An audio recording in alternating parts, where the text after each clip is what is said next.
নমস্কার বন্ধুরা, শঙ্করী কিচেনে সকলকে স্বাগত। আজ শেয়ার করব গোকুল পিঠে। ওপরটা বেশ মুচমুচে আর রসালোও হয়েছে কিন্তু।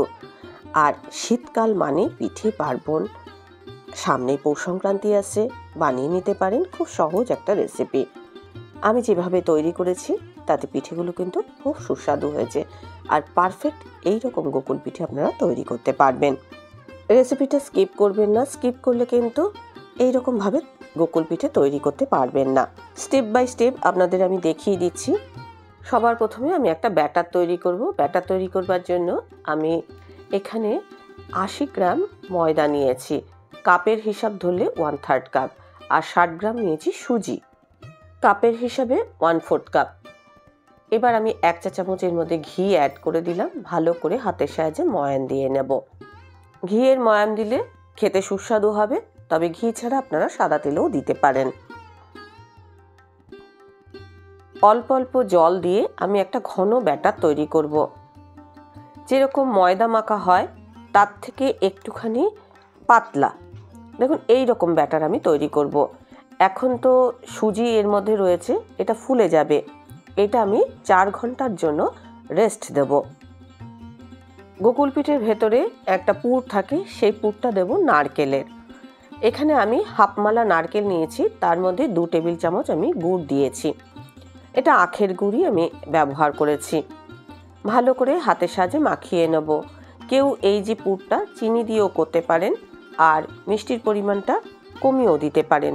তবে মিষ্টির পরিমাণটা এমনই দিতে হবে যাতে এটা একটু পাক ধরে, যেমন আমরা নারকেল নাড়ু করি ঠিক সেইভাবে। একটা 10 টাকা দামের গুঁড়ো দুধের প্যাকেট আমি এর মধ্যে মিশিয়ে ভালো করে হাতের সাহায্যে চটকে নিলাম। পুরটার মধ্যে আপনারা খোয়া ক্ষীরও ব্যবহার করতে পারেন। আমি যেটা অ্যাভেলেবেল সেটাই আমি এখানে ব্যবহার করেছি। কড়াইয়ে নারকেলের মিশ্রণটা আমি দিয়ে কম আঁচে নাড়াচাড়া করব। আর এটা এমনভাবেই পাক দেব ঠিক যেমন নারকেল নাড়ুর পাকটা হয়, ঠিক ওই রকম পাক হবে। আঁচটা বাড়িয়ে করলে, যেহেতু এর মধ্যে গুঁড়ো দুধ আছে, এটা পুড়ে যাওয়ার সম্ভাবনা থাকবে। তাই কম আঁচে ধীরে ধীরে এটাকে পাক দিতে হবে। পাকটা আপনারা হাতের সাহায্যে একটু চেক করে দেখবেন। দেখুন এই যে নারকেল নাড়ুর মতো পাক হয়ে গেছে। যখন দেখবেন কড়াইয়ের থেকে এটা ছাড়া ছাড়া মতো হয়ে গেছে আর এক জায়গায় মণ্ড মতো হয়ে যাচ্ছে, তখন বুঝবেন এই পাকটা সঠিক হয়েছে। এইরকম অবস্থায় গ্যাসের ফ্লেমটা অফ করে আমি এটা ঠান্ডা করে নেব। চলে আসছি পিঠের আরও একটা ধাপ। একটা রস তৈরি করব। হাফ কাপ চিনি নিয়েছি, তারও হাফ আমি জল এর মধ্যে অ্যাড করে একটা ঘন রস তৈরি করব। রসটা কিন্তু একতারের রস হবে না, রসটা ঘন হবে, কিন্তু একতারের হবে না। রসের মধ্যে সুন্দর একটা ফ্লেভারের জন্য থেতো করা 2টো এলাচ দিয়ে দিলাম। রসটা ফুটে উঠেছে, রসটা কেমন হবে আপনাদের একটুখানি দেখিয়ে দিচ্ছি। হাতে নেবেন রসটা, আর এরকম দেখবেন আঠা আঠা মতো হচ্ছে। এইরকম অবস্থায় গ্যাসের ফ্লেমটা অফ করে এটা সরিয়ে রাখবেন। এই তো হয়ে গেল প্রত্যেকটা ধাপ।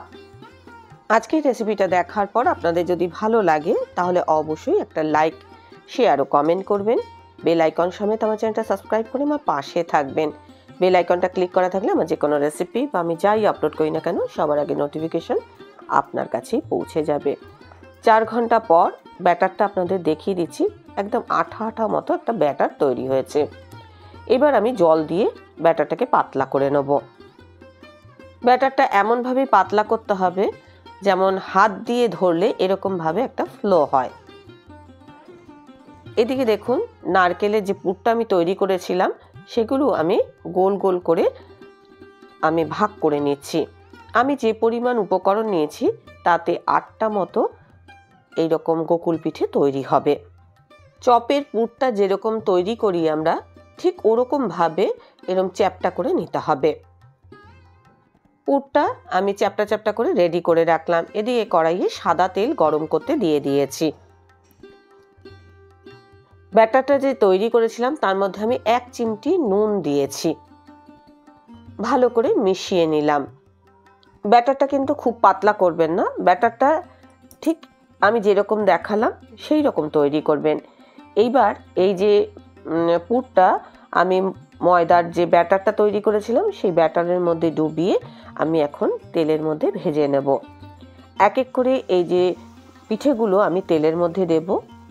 মিডিয়াম টু হাই ফ্লেমে পিঠেগুলো আমি ভেজে নেব। ব্যাটারটা এমনভাবেই দিতে হবে যেন ভেতরের পুরটা কভার হয়ে যায়। একসঙ্গে 4টে পিঠে আমি ভেজে নেব। 2টো ব্যাচে আমি ভেজেছি। এগুলো ভাজতে আমার মোটামুটি 10 মিনিট সময় লেগেছে। দেখুন, একটা সাইড ভাজা হয়ে যাওয়ার পর আমি উল্টে আরেকটা সাইড ভাজার জন্য দিয়ে দেব। আর এগুলোর মধ্যে সুন্দর লালচে কালার যতক্ষণ না আসছে ততক্ষণ পর্যন্ত আমি এগুলো ভেজে নেব। এগুলোর ওপরটা কিন্তু খুব মুচমুচে হবে, এরমও খেতে বেশ ভালো লাগবে। ভাজতে ভাজতে এগুলোর মধ্যে দেখুন খুব সুন্দর লালচে কালার এসছে, আর এগুলো একদম দেখতে চপের মতো লাগছে। আর বাইরেটা দেখে বুঝতেই পাচ্ছেন এগুলো কতটা মুচমুচে হয়েছে। এইরকম অবস্থায় তেলের থেকে তুলে আমি রসের মধ্যে দিয়ে দেব। রসটা উষ্ণ গরম থাকবে, আর পিঠেগুলো একদম গরম গরম রসের মধ্যে দিয়ে দিতে হবে। এই রকম অবস্থায় আমি ঘন্টাখানেক রেস্ট দেব। এর মধ্যে ভালোভাবে রসটা ঢুকে যাবে। এই পিঠে 2 রকমভাবেই খাওয়া যেতে পারে। এই রসে চুবিয়ে টাটকা টাটকি একেবারে খেলে ওপরটা বেশ মুচমুচে থাকবে, রসে ভরা থাকবে, আর ভেতরে তো পুর রয়েছেই। আবার রসে ডুবিয়ে যদি বেশ খানিকক্ষণ পর খান তাহলেও ভালো লাগবে। তাহলে এবার গোকুল পিঠে করছেন তো ঠিক এইভাবে। এই পিঠেগুলো দেখতে অনেকটা চপের মতো, আলুর চপ যেরকম হয় সেরকম। সামনেই পৌষ পার্বণ, তাই এইরকম গোকুল পিঠে করে আপনারা খেতে পারেন। এছাড়া যে কোনো দিন এই পিঠে তৈরি করে খাওয়া যাবে। ইনগ্রিডিয়েন্টস যা আছে সবই আপনার হাতের নাগালে আপনি পেয়ে যাবেন। প্রত্যেকটা পিঠেই কিন্তু খুব লোভনীয় হয়েছে, আর এগুলো উপরটা দেখে বুঝতেই পাচ্ছেন কতটা মুচমুচে আছে, আর ভেতরটা কিন্তু একদম রসে ভরা। আপনাদের একটুখানি ছিঁড়ে আমি দেখিয়ে দিচ্ছি কীরকম হয়েছে। পুরটা তো দেখতেই পাচ্ছেন, আর এগুলোকে হাত দিয়ে চিপলে কিন্তু দেখবেন একদম রসে টইটুম্বুর হয়ে আছে, অথচ বাইরেটা কিন্তু মুচমুচো করছে। রেসিপিটা ভালো লাগলে অবশ্যই একটা লাইক দেবেন, প্রচুর প্রচুর শেয়ার করবেন। আমার চ্যানেলটা ভালো লাগলে অবশ্যই সাবস্ক্রাইব করে আমার পাশে থাকবেন। আজকের রেসিপি এই পর্যন্ত। দেখা হবে নতুন কোনো রেসিপি নিয়ে নতুন কোনো এপিসোডে।